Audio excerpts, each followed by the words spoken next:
Le mystère du parler en langue nous ouvre l'esprit, élève notre cœur et laisse l'Esprit de Dieu nous transporter dans les lieux célestes afin de chanter et de danser avec les anges autour du grand trône de notre Dieu.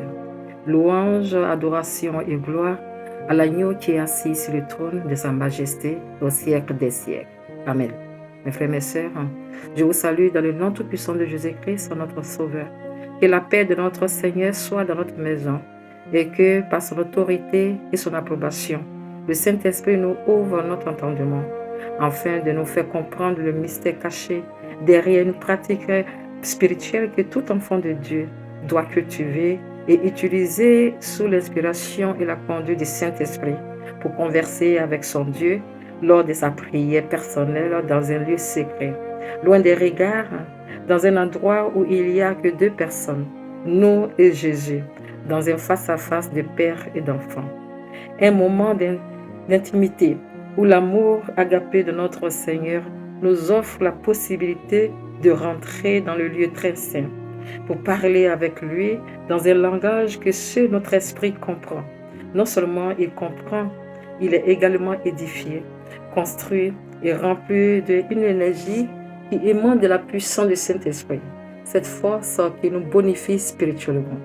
Le livre de 1 Corinthiens, chapitre 14, le verset 2, nous révèle une réalité poignante en disant: en effet, celui qui parle en langue ne parle pas aux hommes, mais à Dieu, car personne ne le comprend.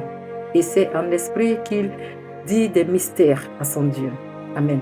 Mes frères et mes sœurs, c'est le parler en langue la plus secrète que connaisse l'humanité, qui est réservée aux enfants de Dieu, dans le but de déployer entièrement les forces dans notre évolution spirituelle personnelle. La manifestation miraculeuse durant laquelle notre esprit converse avec le Saint-Esprit. Mes frères et sœurs, ne confondons pas le parler en langue qui a besoin d'interprétation avec celui dont nous parlons aujourd'hui.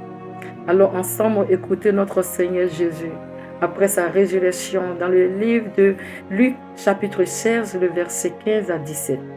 Allez, dit le Seigneur Jésus, par tout le monde et prêchez la bonne nouvelle à toute la création.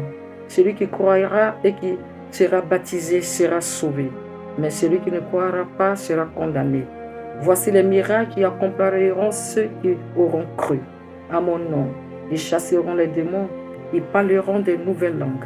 Amen. Mes frères et mes sœurs, nous savons que toutes les langues existant sur la terre sont vieilles, connues et peuvent être interprétées. Mais ici, le Seigneur Jésus-Christ nous parle d'une nouvelle façon de nous exprimer afin d'échanger des mystères avec le Saint-Esprit. Mon frère et mes sœurs, il n'y a rien de plus merveilleux que de parler avec notre Dieu en esprit. Je vous encourage à désirer ce don, car c'est un don puissant pour l'Église.